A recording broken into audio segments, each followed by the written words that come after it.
You start out with the macrocosmos, and you end up with a single human life 1900 years ago.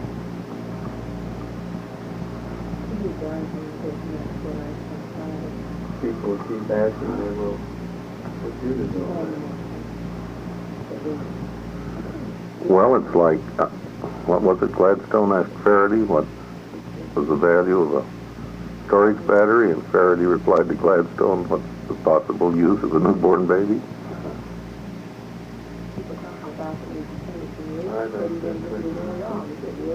Yeah. Well, I'm very disappointed in some of that.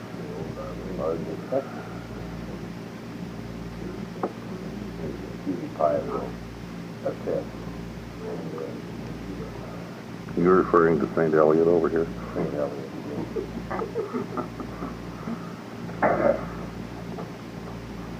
Bill, why don't you, besides everybody else, I would like for you to give us a dissertation on mind.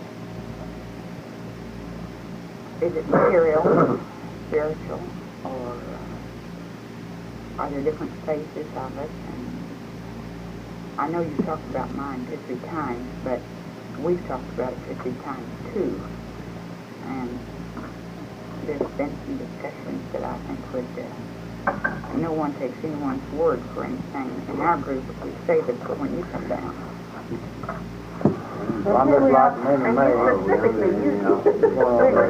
want to correct her. We always take what she says. Are we under any obligation to read this or direct that? Yeah.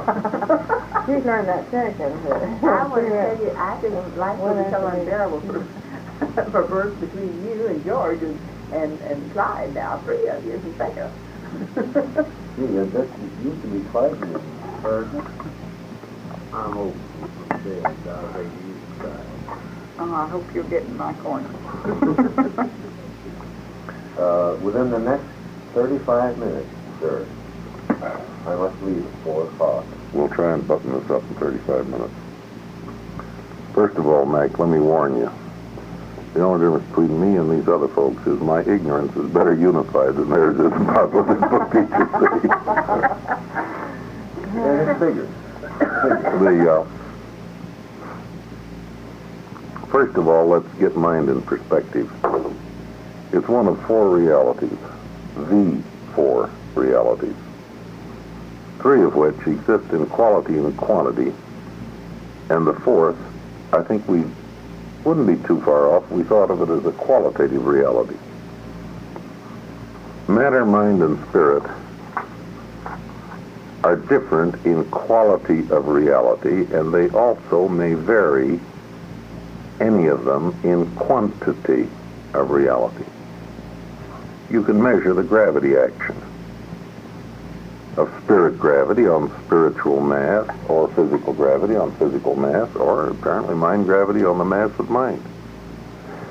Personality gravity, however, can not be measured from a quantitative standpoint, only qualitatively. There are 4 realities. Mind can be material, spiritual, or pure mind. Neither material nor spiritual. And then there is something which is ancestral to mind. God the Father, like God the Son, has no mind, because both are antecedent to God the Spirit, who is the source of mind. But God the Father and God the Son think, plan, contrive, project. And the papers use the term mindedness to describe wherewith they think. They are not thinking with mind, but they are thinking with that which is ancestral to mind. Or to put it otherwise, the papers say that A spirit being does not have to be endowed with mind, because spirit is innately conscious. That spirit being may be endowed with mind, but spirit without mind is not unconscious. Good example, the thought adjuster, a fragment of the Father, completely outside the mind circuits. Reflectivity won't penetrate it. It'll register its presence, but it can't register the content of the mindedness of the adjuster. But this adjuster plans, projects, adjusts, has all the apparent attributes of consciousness and thinking, but does not have mind. It has a mindedness, which, like the Father's consciousness, is ancestral to mind.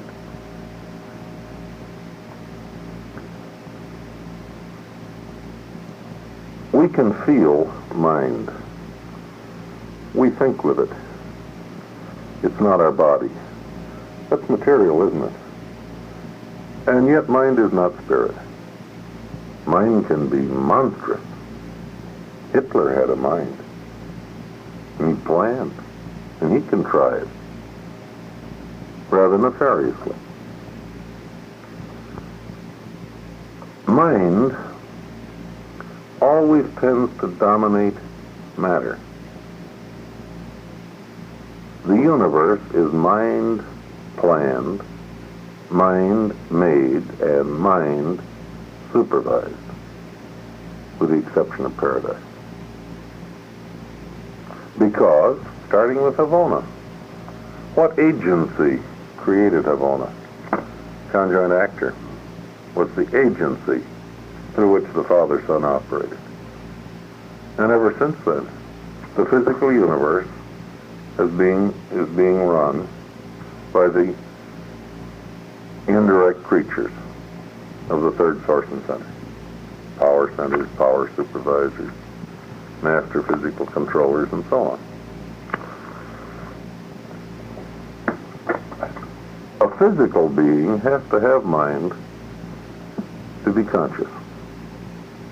A spiritual being does not.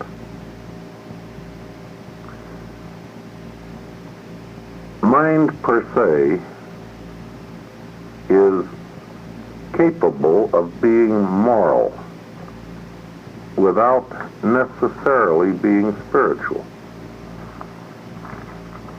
There are personal creatures who are material beings who have mind, but no spirit endowment. These would be moral beings. We don't know who they are, but we merely know that there are such beings. A spiritual being can be a person, with or without mind. A personalized thought adjuster has no mind, and yet is a bona fide personality, and more. But there seems to be one limitation of mind. There are no beings of pure mind. And if there are no beings of pure mind, there are no personalities of pure mind. Mind is never found alone in a living being. I was surprised to read that, but that statement is made twice in these papers. There are beings who are principally mind and not too much spirit. The reflective group, I think, would fall in that category. But they're not without spiritual nature. But the papers tell us there are other examples that are much better, that are unknown to us, where a being is principally a minded being and incidentally a spiritual being. And I think there are other beings who are principally spiritual, and incidentally they're endowed with mind. Mind can be material. The kind of mind that we use, we're instructed, is material mind. linear gravity responsive mind. Now, I don't think we have mind in the sense of having so many grams of mind, so many ounces of mind. But I think if we had instruments that were subtle enough, we could measure the departure of mind from a dying body. But I don't think the mass of mind is enough to permit us to measure it. Yes. Isn't mass one prerequisite of a material, that it has mass? Does electricity have mass?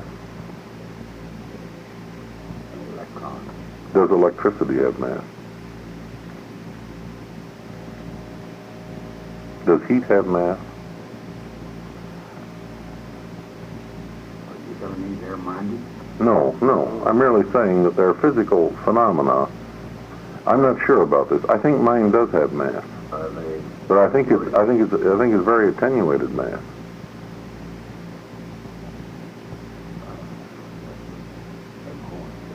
I think it's linear gravity responsive. I think it's very defined. No, I'm talking about human mind. We have what they call material mind. This is not the cosmic And mind. that's an adjective. Yes, But what attributes of material I don't know. does this mindfulness have? I think it's linear gravity responsive, which means that there's mass of some kind in there. You said you cannot measure it in grams or milligrams. I think it could be measured. I think it could be measured if our measurements were fine enough. This must be true if I read this blue book correctly. But I think the mass of mind is so subtle that it eludes our crude Where do measurement. you find that the two mass of mind? I never Mass knew of mind. of mind having mass before. I've been utterly shocked. I won't just Well, stand I by broke up for the Urantia group one night. stand by for a ram. Just one space. Mass is mind. The roof went off. No. Mind is material. I'll find you that statement. Let me see. Where are we now? Mind is material. I've been doing a little homework. I may have read it, but I too. don't remember. I didn't retain it. The Edmund coach. Now, who coaches this? Burke warned me that there was going to be a discussion of mine, so I did a little homework beforehand. Well, I think he's just 1/10 better than he is when he's normal.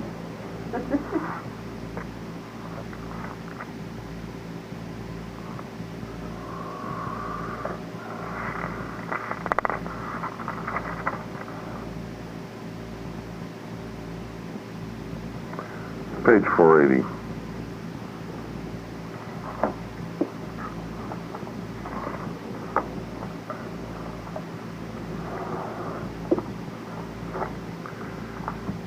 Section 10.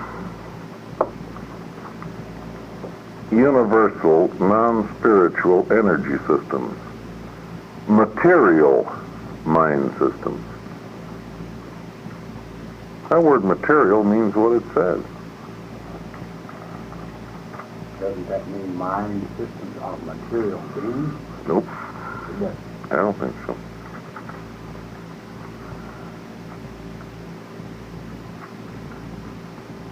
Now they list three kinds of material mind: pre-adjutant spirit minds, adjutant spirit minds, and evolving Morantia minds. And Morantia, by definition, is a mix of matter and spirit.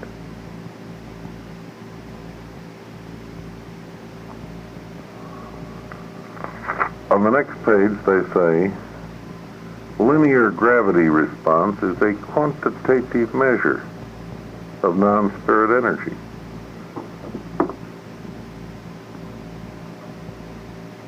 One of the non-spirit is critical. Yeah. Now they use mind in another sense, spirit mind, in contrast to material mind. And you notice they don't inventory the cosmic mind by number in here. They merely go on in a discussion of mind, talking about the cosmic mind and then mind on beyond Morantia mind.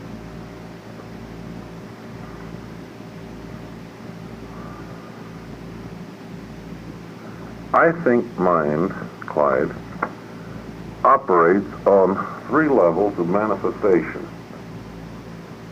material, pure, and spiritual.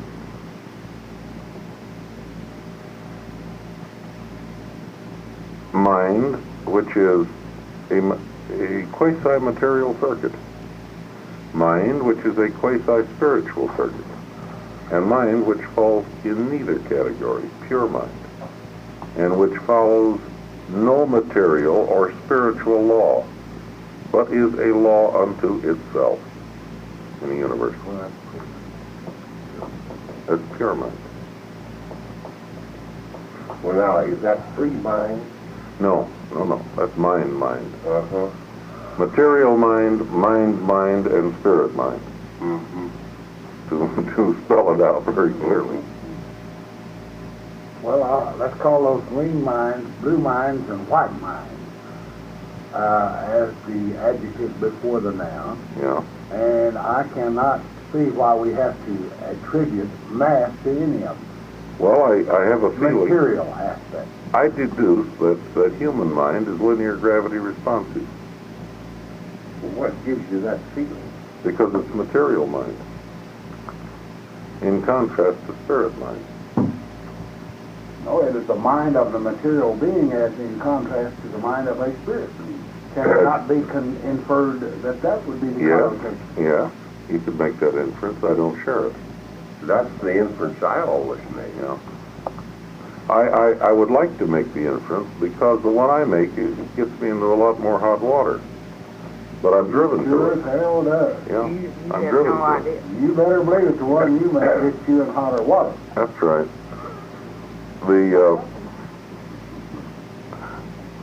Well, I was ready to burn Bert for a heretic one night. Well, move over, Elliot. If fag is enough for both of us. One faggot will do the job, we just put it all. You got to put We your almost feet up. broke up the Urantia meeting. I won't quarrel with your interpretation, Clyde. I'm merely saying I don't share it. I'd like Honorable, I would like. an honorable approach. Yeah, now I'd like to share it because it would simplify things a great deal. I've got to have a simple bill, Yeah, and I can't put a gram measurement with an instrument that hasn't been invented yet to the mind circuit working in your head. I think that mind, until you get beyond the Morantia level, I think you're involved with matter in some way, shape, or form. You think it works on matter and Well, directs here now. What is neuricity? Neuricity is the quasi-electrical current that flows over the neural network of the human body.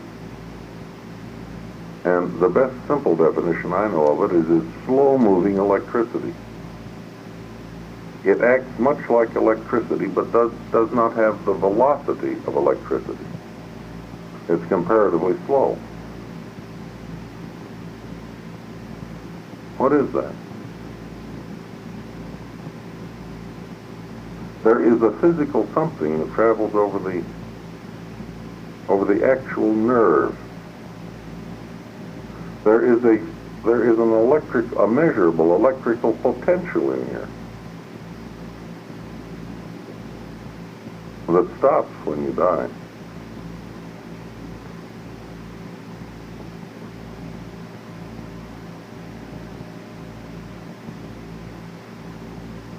I think we're nibbling around the edges of the concept of human mind.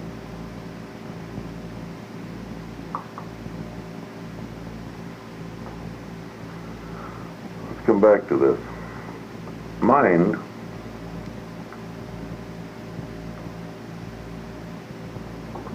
has 3 functions.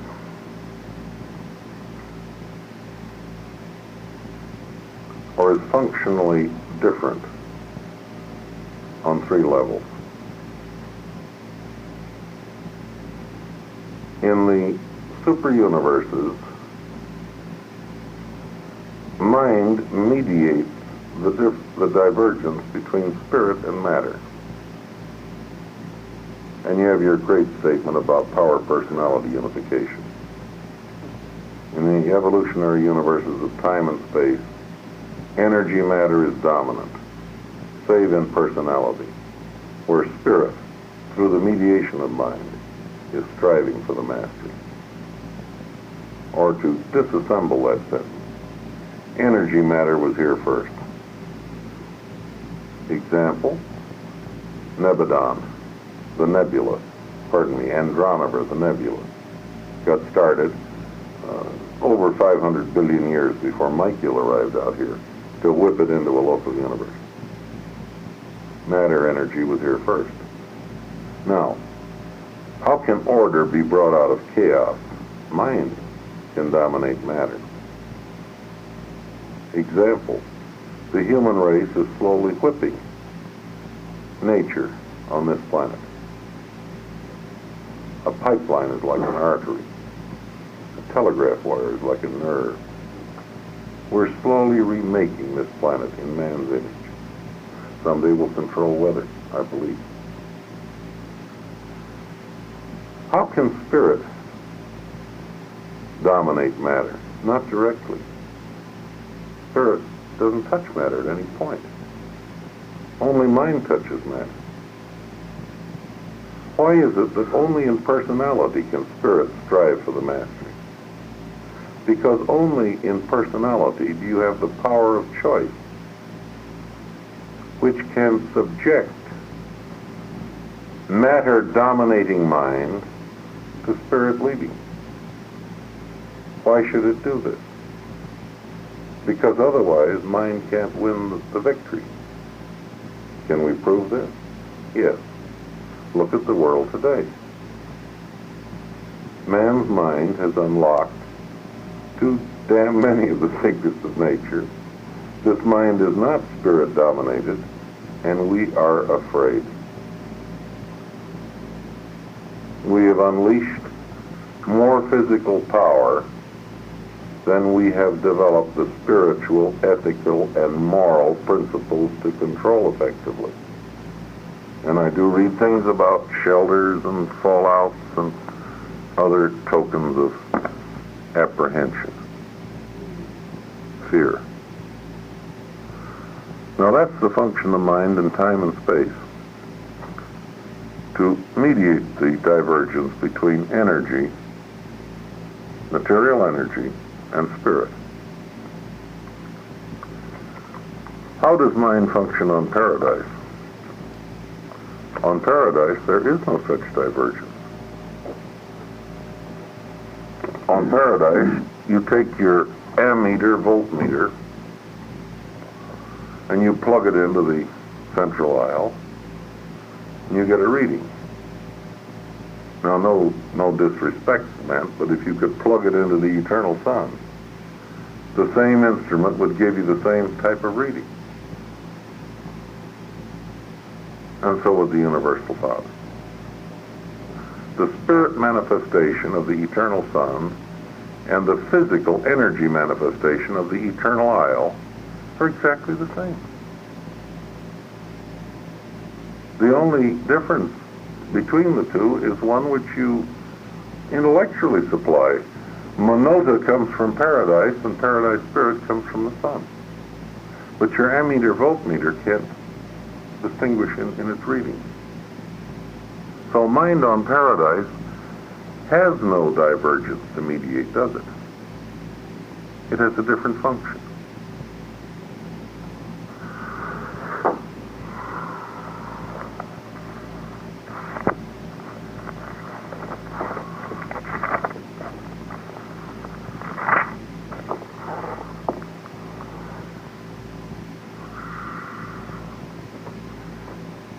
In the infinite nature of God the Father, there could not possibly exist duality of reality, such as physical and spiritual.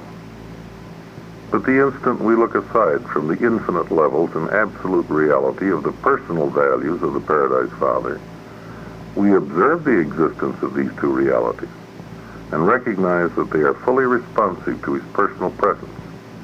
In him all things consist.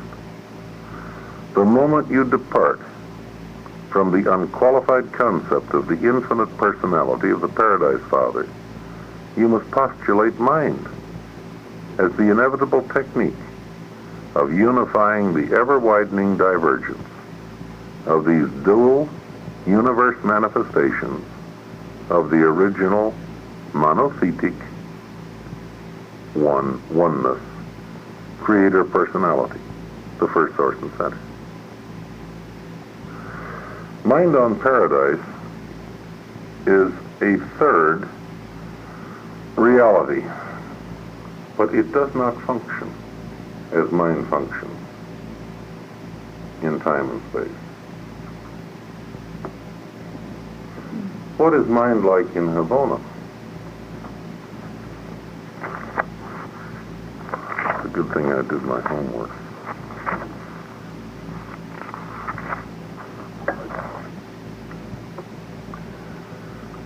On Paradise, mind is absolute. In Havona, absonite. In Orvantan, finite.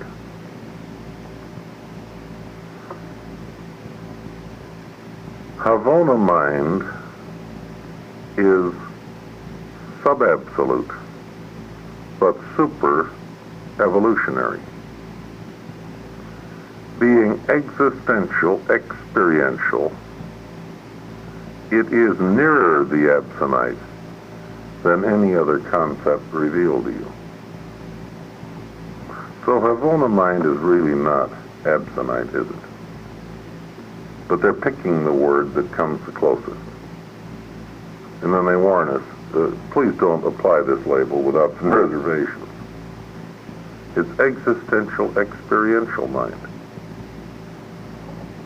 In Havona, you don't have the problem you have on Paradise. The material worlds of Havona are put together with material energy systems which are called triata, which means not like what we know out here, but material energy. Belongs to the same family. Spirit in Havona is completely distinguishable from Havona triada. I don't think the same ammeter voltmeter will register the same on spirit in Havona as it will on triata in Havona. You got to have two different kinds of ammeters, voltmeters, to get readings. But there's no conflict. There is a divergence, but in Havona, no disharmony between matter and spirit. Havona being characterized by flawless perfection. There are no storms in Havona. On planet 48 in the outermost circuits of Havona, if you get on a TWA jet at St. Louis and plan to fly to Oklahoma City, you get there every time. Oklahoma City Airport is never fogged out on that planet, assuming they have such names and such communities up there and such modes of transportation. This is not altogether a reliable prediction to make down here on Earth. We have conflicts here. The mediating function of mind, which we observe, is partly observable in Havona, but non-observable on Paradise.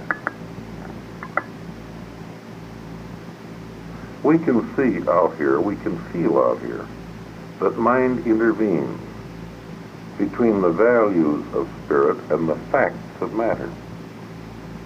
Do you all feel that? If you want to produce a material result, would you pray, or would you set up a material cause? I think setting up the material cause is the more reliable, more dependable of the two possible approaches. If you want to produce a spiritual result, would you experiment in the laboratory, or would you pray? I think prayer would be a much better approach to that objective.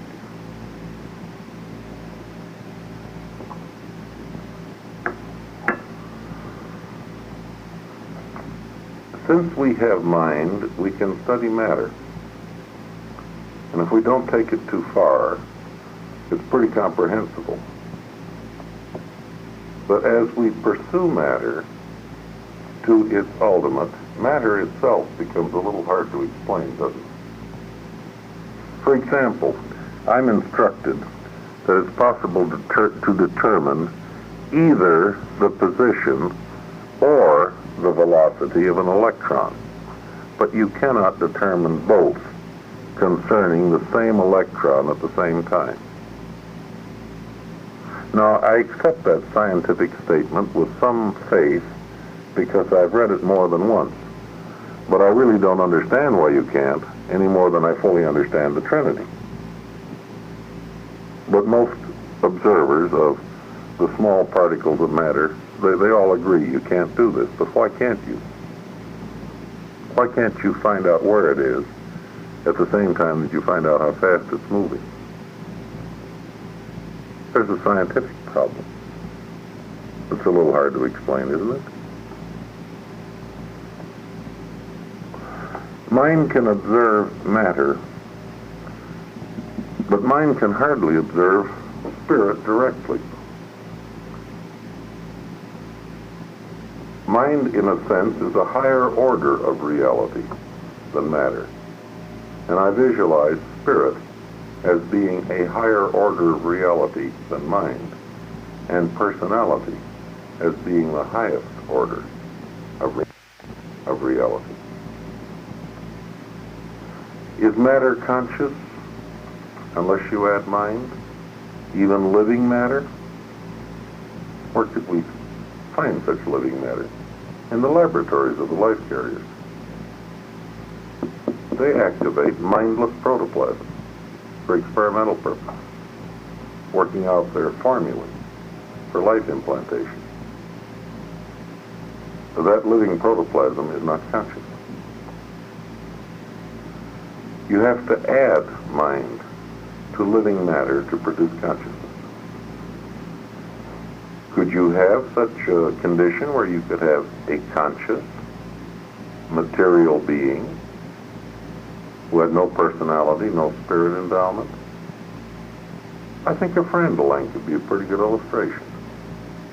This is a living barometer that intelligently measures energy presences and pressures.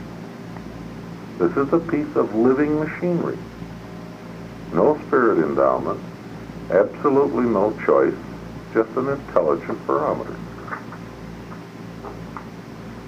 I think a Frendeling is physical. Probably not as we would understand the word physical. But I know that Frendeling is not spiritual. This is a material-minded living being.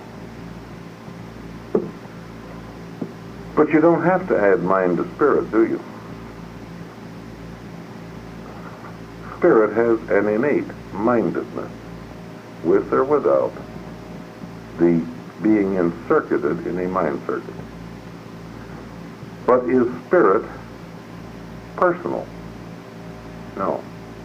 Not unless it is endowed with personality by God. That's the limitation of spirit. As I think of the order of precedence, I put matter at the bottom, then mind, then spirit, then personality.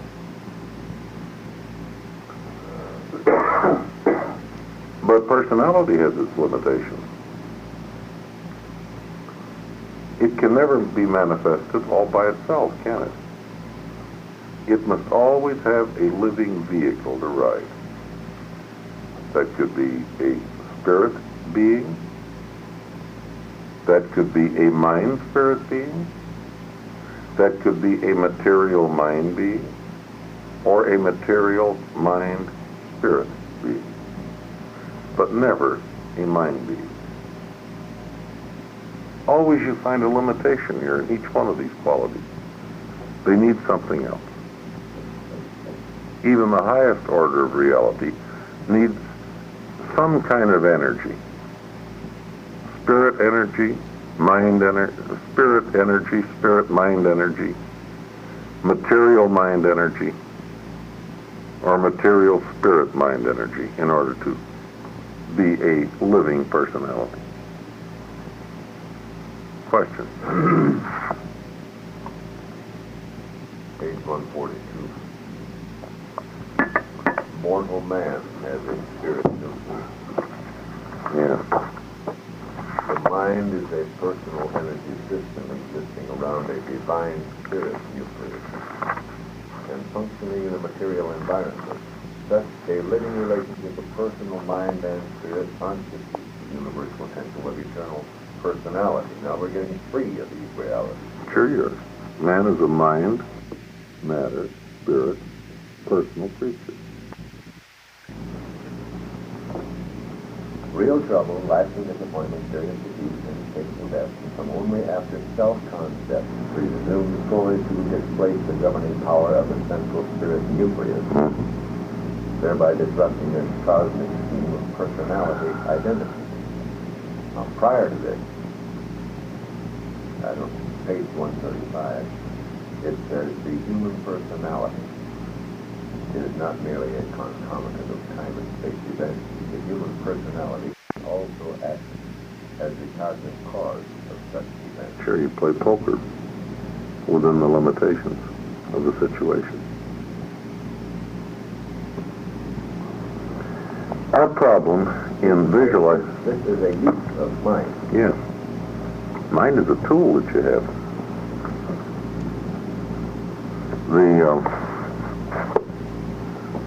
It's in here.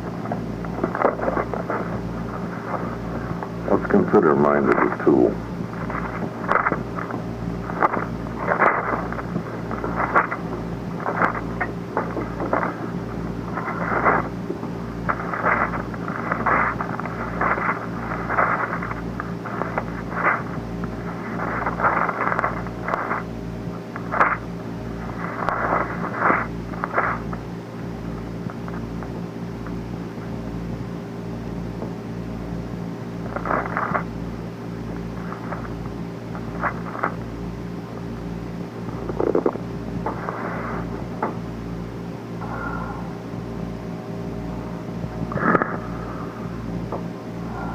Material mind is the arena in which human personalities live, are self-conscious, make decisions, choose God or forsake Him, eternalize or destroy themselves. Material evolution has provided you a life machine, your body. The Father Himself has endowed you with the purest spirit reality known in the universe, your thought adjuster.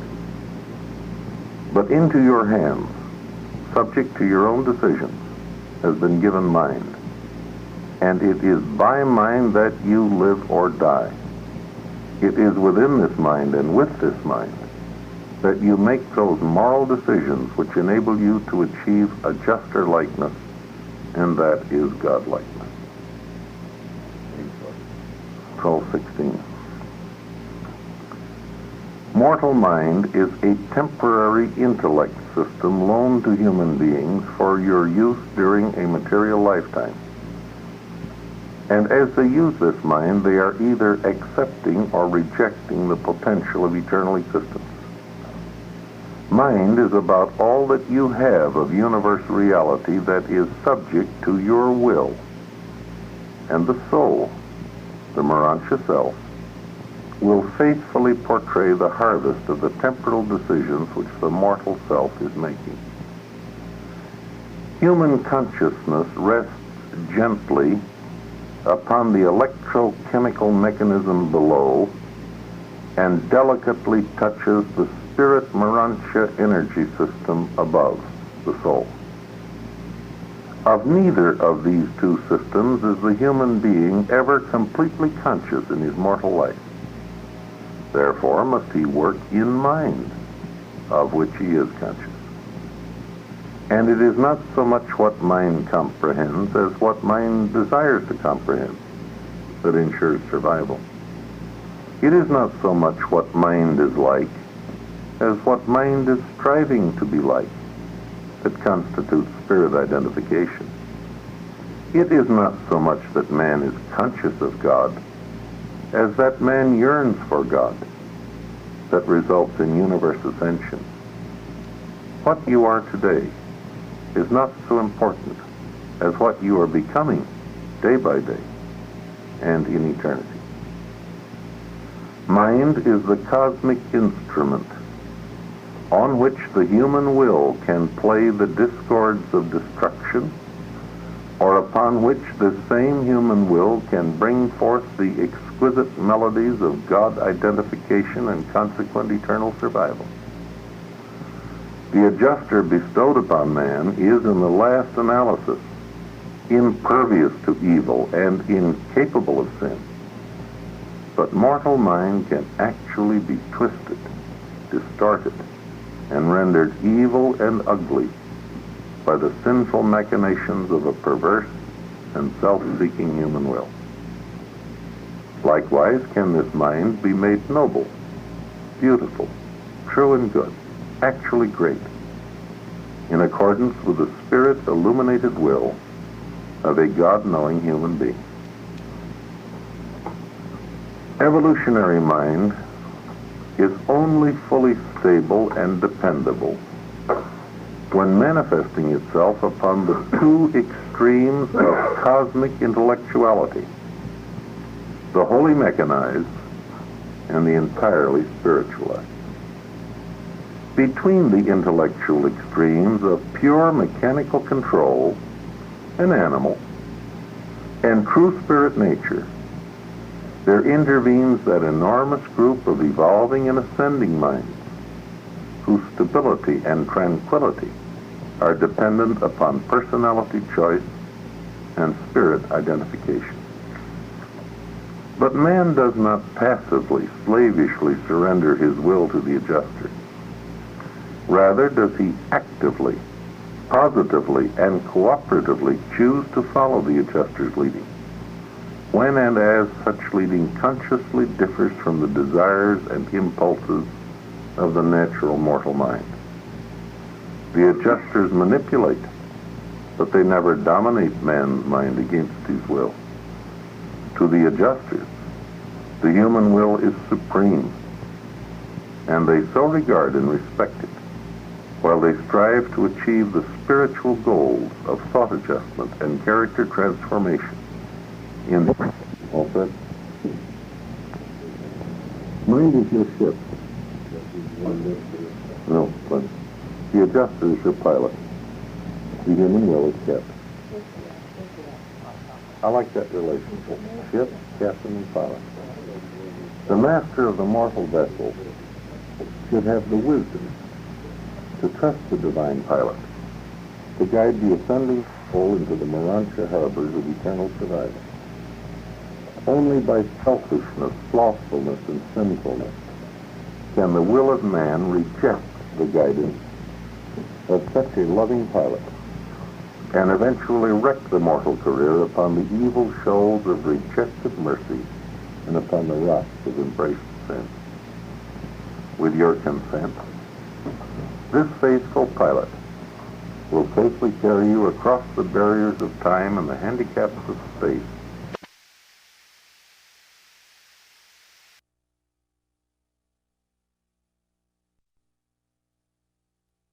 This faithful pilot will safely carry you across the barriers of time and the handicaps of space to the very source of the divine mind and on beyond, even to the paradise Father of the just. Practically speaking, that's mine. This is what you work with. These are your tools. We can't work spiritual. We're not spiritual by nature, but we are intellectual by nature. You have spiritual feelings, and you have physical sensations. But where do you actually live?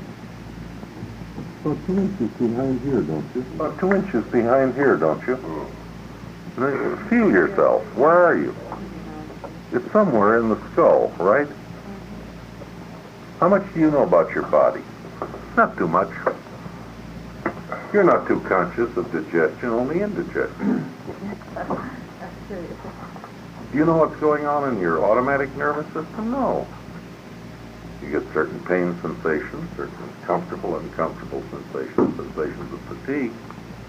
Are you smart enough to run your body? You're darn right you weren't. The thing weren't done automatically for you in the medulla and other places. You wouldn't operate. Do you tell your heart to beat? Do you tell yourself to breathe, except under unusual circumstances? No, it's all done for you.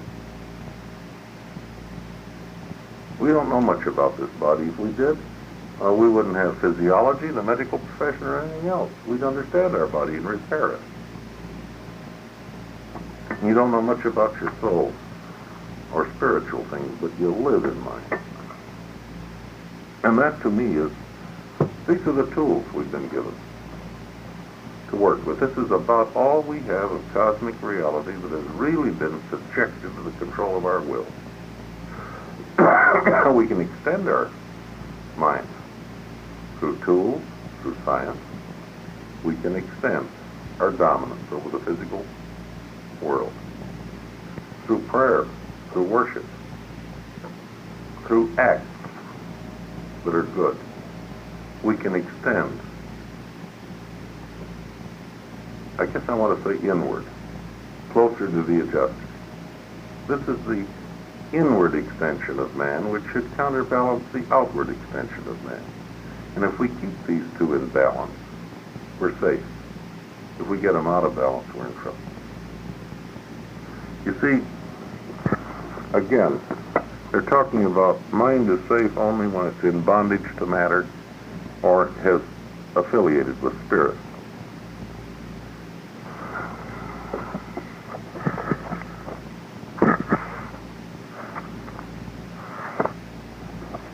I think I can find this.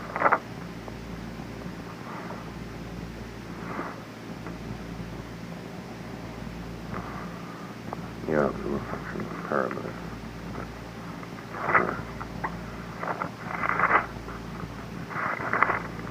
Section of providence. Maybe I can find it.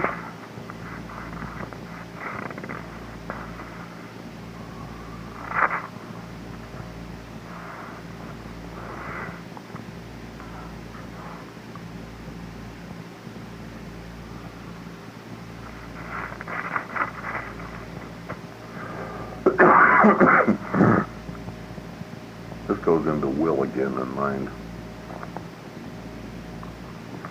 This is 1301. Bottom of the page. The spirit liberates, and the mechanism limits the function of will. Imperfect choice, uncontrolled by mechanism, unidentified with spirit, is dangerous and unstable.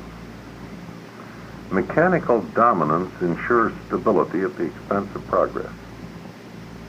Spirit alliance liberates choice from the physical level and at the same time assures the divine stability produced by augmented universe insight and increased cosmic comprehension.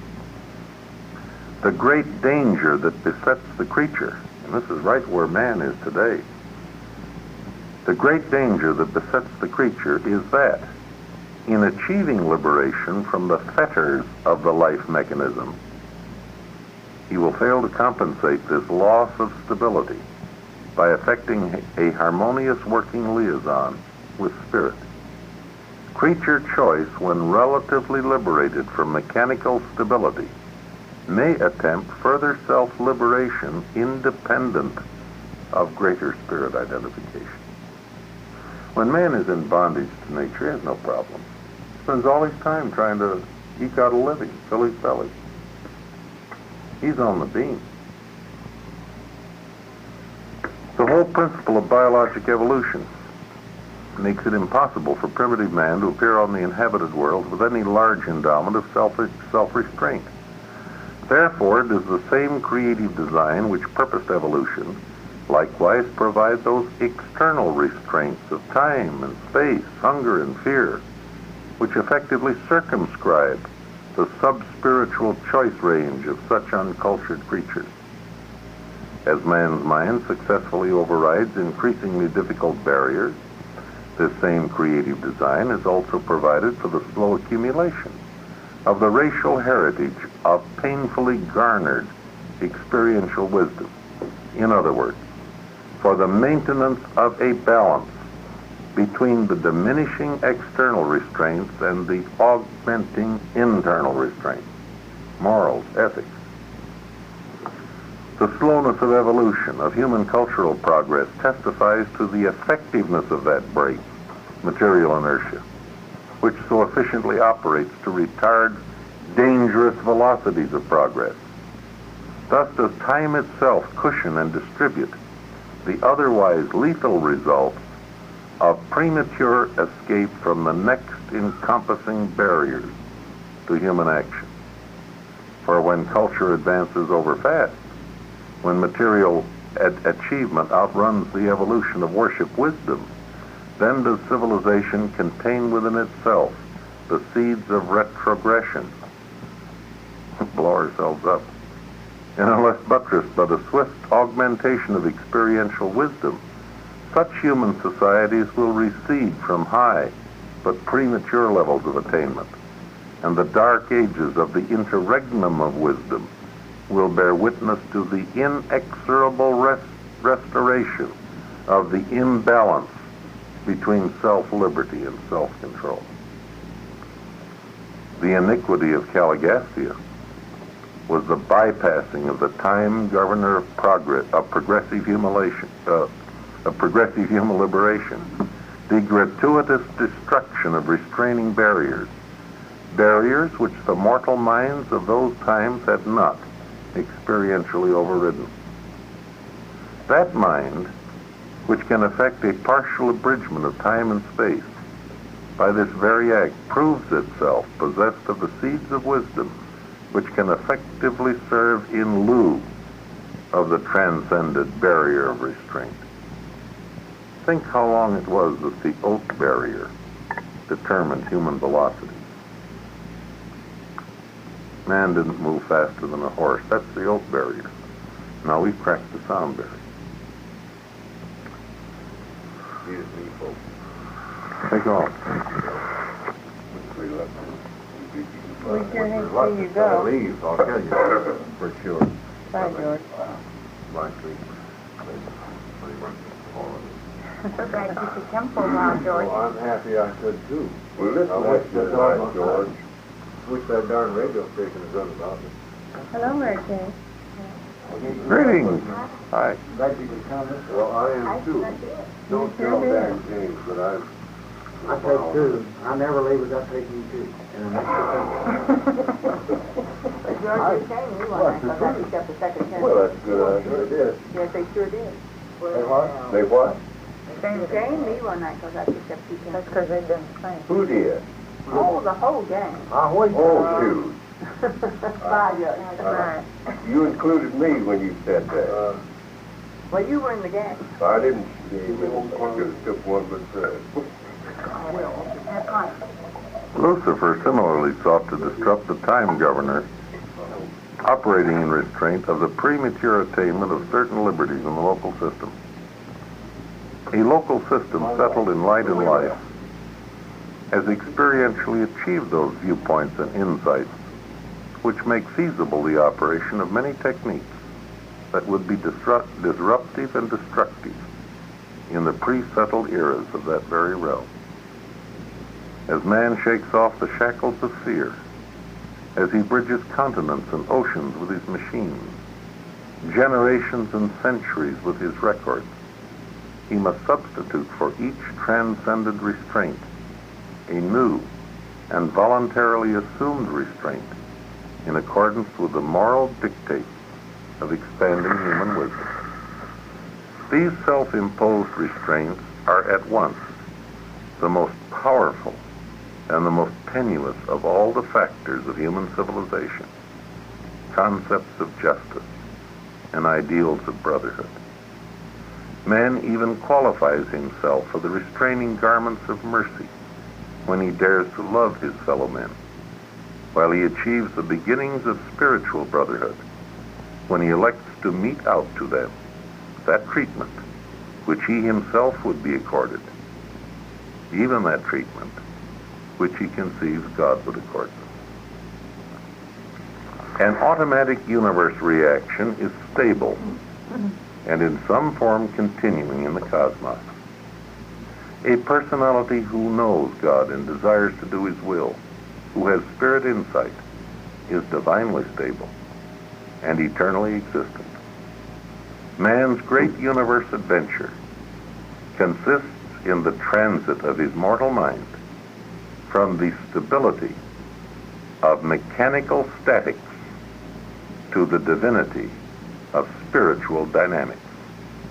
And he achieves this transformation by the force and constancy of his own personality decisions, in each of life's situations declaring, "It is my will that your will be done." In other words, in short, you're telling us in order to maintain stability and practicability, we must be equally balanced scientifically and spiritually. Yes? Yes. The minute we start to crack it, We get lost sight. in the beginning we're safe. And Don Fonda had very little time to get into mischief. They had to sweat it out. Sunhead came along and the other kids came along. They were busy. They served a harsh taskmaster of an unfriendly world. They got hungry. Now, we've got time for leisure. And we can go to hell in a handbasket if we want to. Trouble. Sure. The minute we start cracking the material restraints of mind, we've got to buy some spiritual restraints. When a people has no real concept of justice, how can you suddenly give them liberty without invoking tragedy?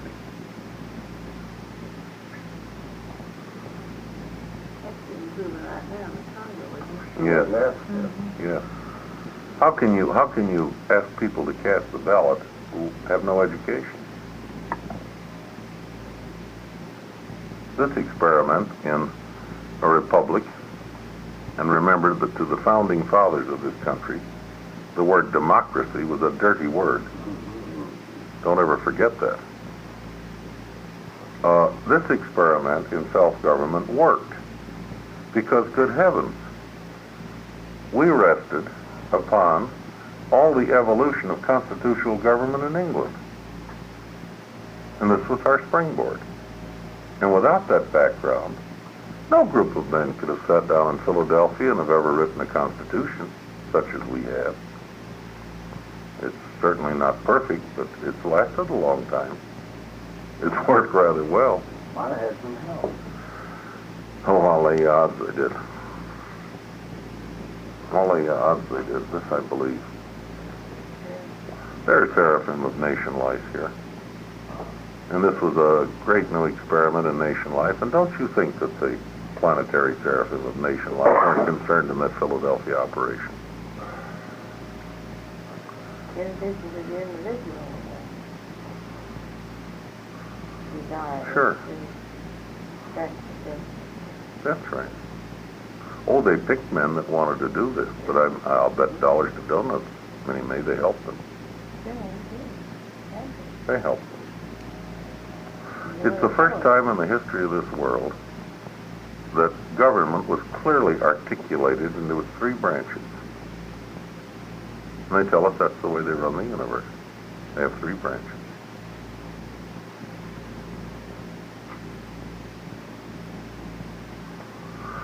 What else you want to talk about mind? Mind's what we have to work with. And it's about all we have. It's our toolkit. And it's up to us to build with it. We should build in two directions. We ought to reach out. I think that mind inherently wants to dominate matter. You know, you look at something that's a repetitive act, and it just, why did the Universal Father build paradise? Well, in human terms, if we want to anthropomorphize God a little bit, and of course we have to think about it, he did it because he says, why should I be concerned with running a material universe? I'll build a machine to do this. And to me, paradise is the absolute machine which God built for the same reason that we build machines, to perform repetitive acts, which are really unworthy of human beings. Why have an elevator operator if you can have push buttons?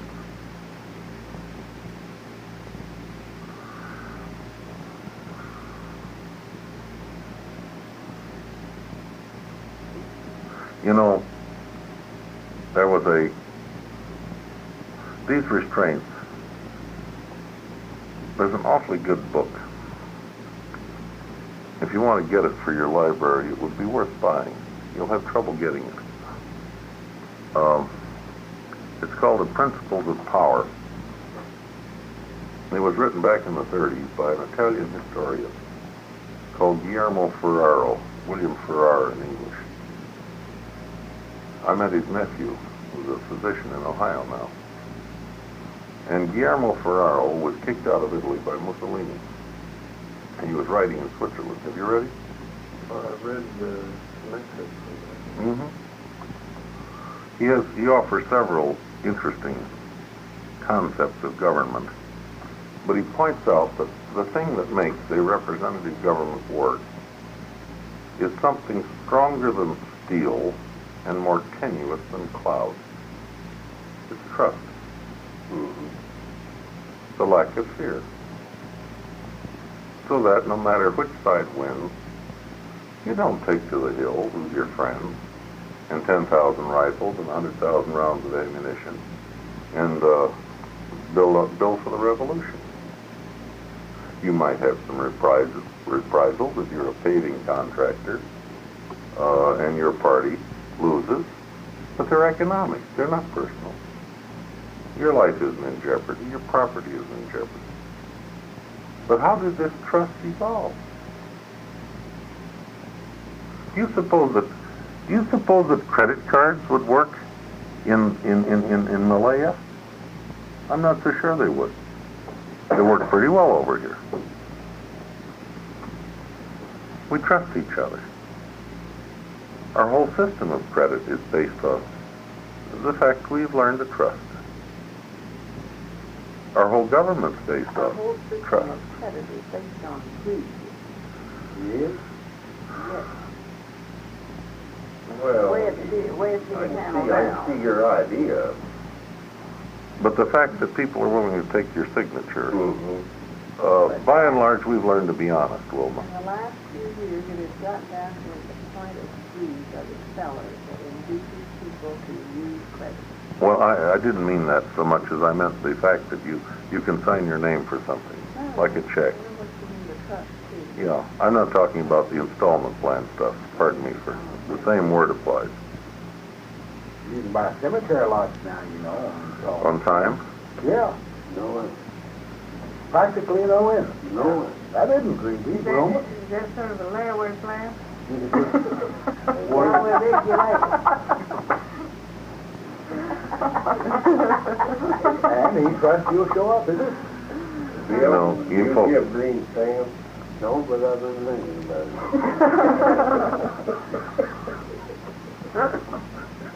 So you feel like trust them. I think y'all made a serious mistake when you quit meeting out there. Because the environment would be very stimulating, you know, a little more earnest to solve some of these problems. I always had an extra bang. Sure. It was very appropriate. Time to get with it was right now, because if you looked out the window, you could see your mortal end. There was Bill going by, leading somebody else. You folks remember that cartoon in the New Yorker? The two fellows with the long beards and the sheets, you know, at the corner of something and something in Manhattan. One fellow had a sign, you know, flee to the city of refuge, the other side, beware of the wrath to come. And the caption below says, you know that people aren't laughing like they used to.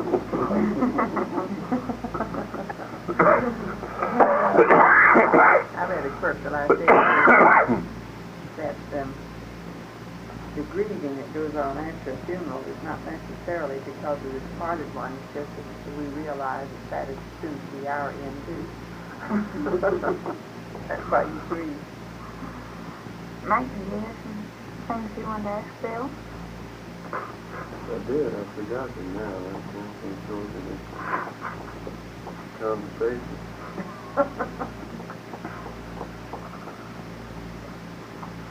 I think our whole problem is how do we use mind? How do we? The human maturation is nothing more than an escape from time. Human beings are born in bondage to time. I've gotten reacquainted with a baby. Our next door neighbors have a heck of a nice one. Well, they both look like they should have good genes, and this looks like a nice combination. This young'un is about 19 months old and has the run of about 5 apartments on our floor. And I'm sure she feels that she has a lot of parents. As you watch her span of attention, it doesn't last too long, does it? You all remember, kids. My memory is being refreshed. This child is living intensely in the present. If you take something away from her, her life has come to an end. And she's apt to demonstrate it vocally. Like losing one's whole family today, you know. Now, of course, she doesn't cry very long either. As we mature, we should escape from that terrible bondage to the present mood, the present moment. And we begin to defer present pleasure for more durable pleasure, don't we? Aren't we moving out of time a little bit as we strike off the shackles of the fetters of the present and we think back and experience and project forward and consider the worth of the goal that we strive for? We make a moral choice. And basically, we're de-animalizing ourselves, aren't we? As we detemporalize ourselves. A wise man is much less in bondage to time than a child, because he considers consequences and worth. He examines these goals. Rodin, in his talk with Nathaniel and Thomas, commented on the willingness to give up present pleasure for a worthier future goal. The whole principle of saving is based on this, isn't it? Shall we get a washing machine now, or shall we put it in the bank? And your objection to credit is an intensification of the present. I agree with you. I agree with you. I think it's quite pernicious. But don't tell a retail merchant that.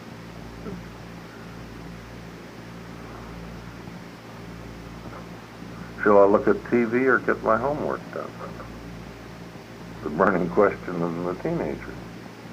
Well, of course, it depends a great deal on how tough the homework is and how good the programs are.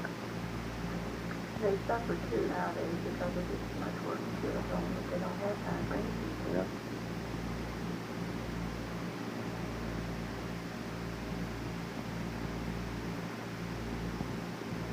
I think mind is a fascinating subject.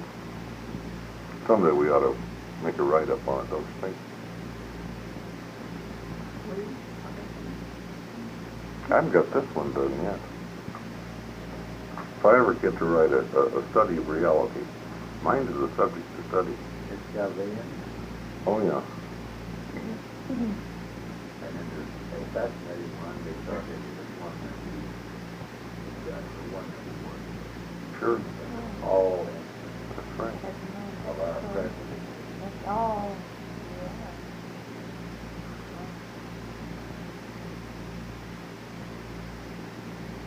Have you folks read Psychology in the Promethean Will? I think that's one of the great books, I think, that's been written in the 20th century. And as I think of what Sheldon calls the dying back to the forebrain, it's such a tragic thing. The people that don't pick up their option to grow. I've sometimes tried to put it this way, that growth is inescapable until about age 25. We certainly grow until about 20, and it would take 5 years for the momentum to die out. But so many people stop growing at 25. It's optional beyond that, and they don't take their option. They get on the treadmill. Yes. Yes. I think of, I so many times think of 14th Street in New York. I had a dinner date with two gals, and they exercised their prerogative of being a little late. And there's two entrances to Luchow's, grand old German restaurant there. And I stood in between the two entrances because, you know, you could just be sure I'd miss them at one entrance or the other. And I looked at all those people at 5:30. It's one of the broad east-west streets in Manhattan. And they kept moving by. And I didn't see anybody that looked animated. Their eyes looked a bit glassy. It was the end of the day. They were moving toward the subway, walking kind of mechanically, bemused. And I thought, are these people alive? Or are they just in a treadmill?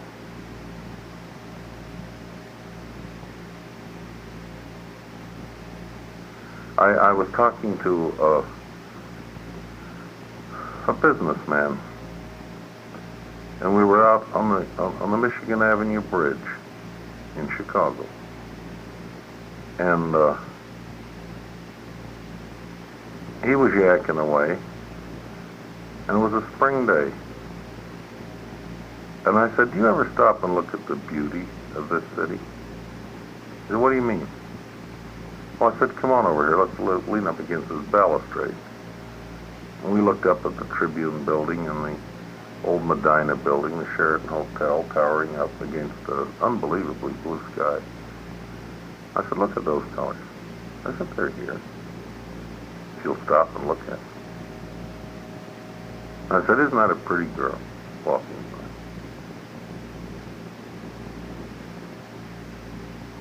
There's so much in life, I think, that we don't even see anymore. We forget to look for it. It's there. Doesn't it say somewhere in here that only a poet can discover poetry in the commonplace prose of humdrum existence? Isn't that a quote from the book somewhere? In the Mirage of Life? Isn't that like you mean that that's the pace that we live nowadays? Wilbur Wilbur? The acceleration of pace we live nowadays. True. But it's here all around us. Sure. It's here. We will stop and look for it.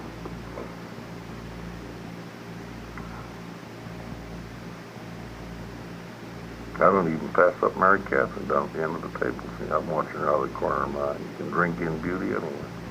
How about that for you? Don't hate you. Yeah.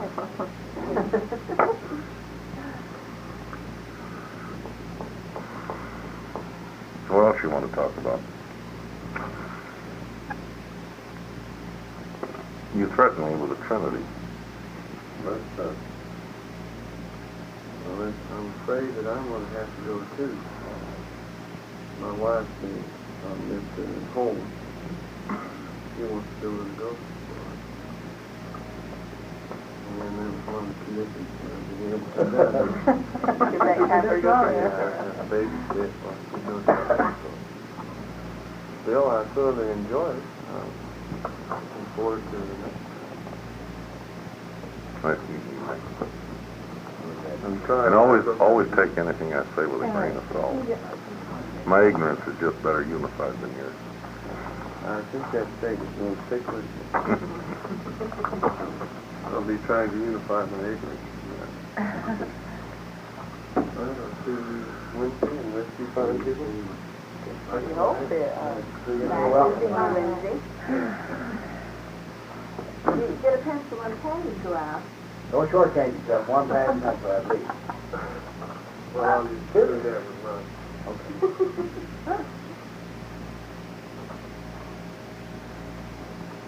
What do you want to talk about?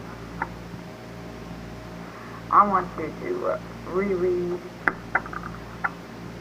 that perpendicular gravity because of the dimensions of paradise has something to do with the differential dimensions of paradise, and gravity operates perpendicular to the mass.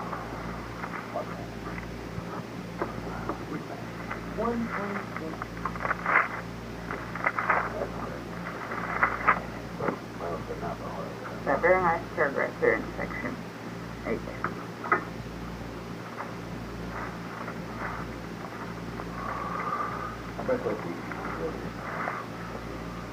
The illustration is crude but nonetheless helpful. It also explains why gravity always acts preferentially in the plane perpendicular to the mass, a phenomenon indicative of the differential dimensions of paradise and the surrounding creation. Well, perpendicular.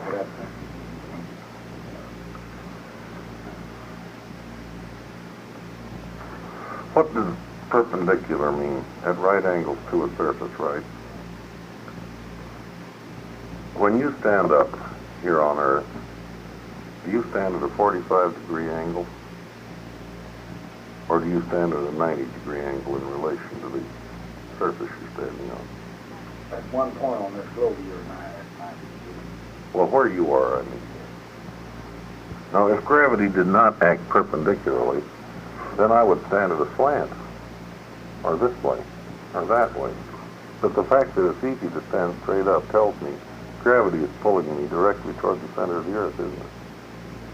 And that's perpendicularly. That's linear gravity. That's in paradise gravity. Fine, but it doesn't qualify it here. It just says gravity without specifying. Now, let's consider, I want to make my application to linear gravity first. Okay. That makes sense? Yeah, Are we clear? wait a minute. Are we clear? Well, no, wait a minute. Where's the mass? Mass of the Earth. In this first illustration. Yes, we're talking about linear gravity.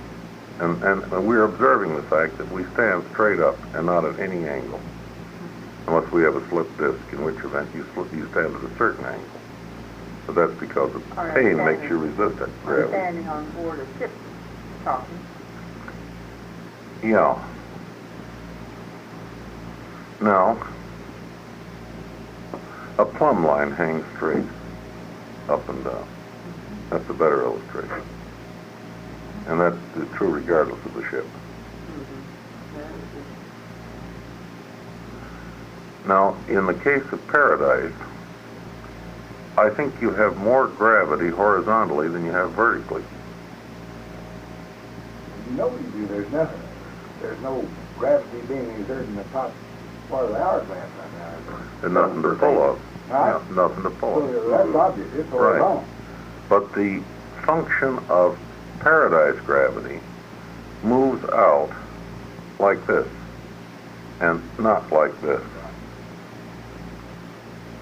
And it has something to do, not everything to do, but something to do with the configuration of the universes. It tends to flatten them in the image of paradise. Yeah. Which is a modification of the shape of paradise and the whirl of motion in space. That's the shape of galaxies. Yeah. Their lenses like approaching the shape. A flat motion. You've got in time and space, well, Havona was laid out that way, but in time and space, the lenticular shape of a galaxy, I think, is a compromise between the flattening effect of paradise gravity and the swirling effect of the compromise of linear gravity and motion. I hope I'm right. It would take an astrophysicist to really analyze that statement. I gather that what this statement means is that the operation of paradise gravity, circular gravity in time and space, has a flattening effect on what would otherwise be globular in time and space. If it weren't for paradise gravity, I think the galaxies would be much more globular, as a planet is. But they aren't. The individual components of a galaxy are globular, but the galaxy itself reflects paradise gravity as well as linear gravity. It winds up as lenticular. Also, I think it has something to do with the fact that things swing in ellipses and not in circles. Now, look, Bert, when they went from the Ptolemaic concept of the solar system to the Copernican concept, Copernicus was in hot water because Copernicus thought in circles. It's logical. I mean, knowing about circles, you would figure things would swing around the sun in circles, wouldn't they? And it was Copernicus's trouble in explaining why it wasn't a circle that cast grave doubts upon the whole Copernican system. And I think it wasn't until, was it Tycho followed somebody or other, Kepler, that they worked it out. It wasn't a circle, it was an ellipse. Man's logic never visualized an ellipse. Man's logic said a circle. Now, I think this shape of paradise and the action of paradise gravity has something to do with the fact that things work in ellipses and not in circles.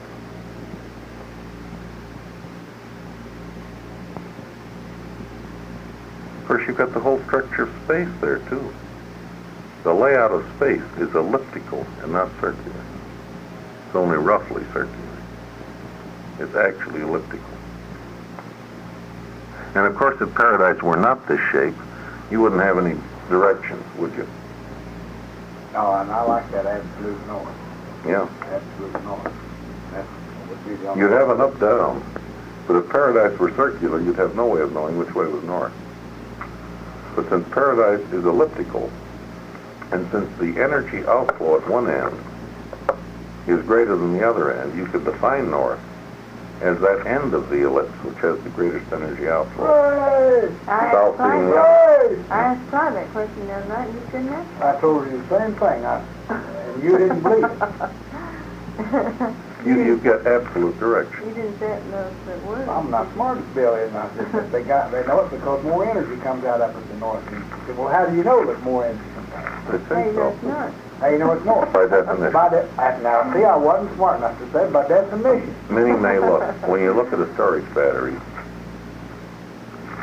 one side is positive, the other side's negative. That's an arbitrary designation. You mean they really are? You could switch them. And if you'd switched them in the beginning, it would make sense.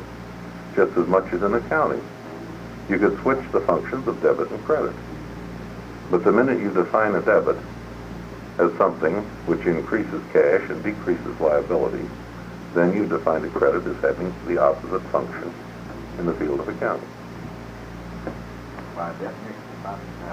Yeah, if you'd done that one, you might have satisfied it. You could just as well say that that's the south end of paradise.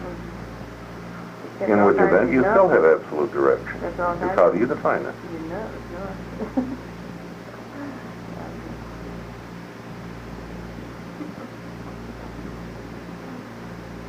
I had a long talk with concerning relativity of concepts in here with my friend Sandy.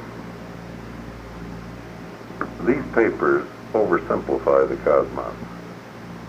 They present it in Newtonian terms, probably because Einsteinian concepts are not valid and are pretty incomprehensible. And there's some kind of reconciliation going to have to be worked out between astronomical findings and the concepts presented in the papers. These concepts are only relatively true. The physical dimensions of the universe. Well, these fellows going over that our lives keep on that understand the total. Well, I tell you what, someday Sandy will write this up, but when you listen to his presentation of a four-dimensional toroid as a probable intellectual bridge between this and the astronomers, you're going to be glad you've got this. This is hard enough to understand. I don't follow him in his toroidal concept, because it's mathematical. You can't describe it in English exactly.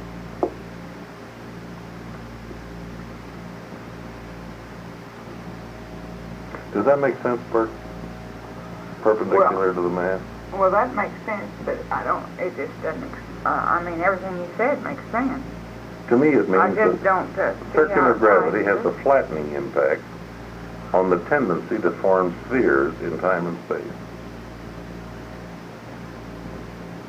If it weren't for let's say that there were no paradise gravity, I think the galaxies would be globular in structure, and the orbits of the planets would be circular, not elliptical.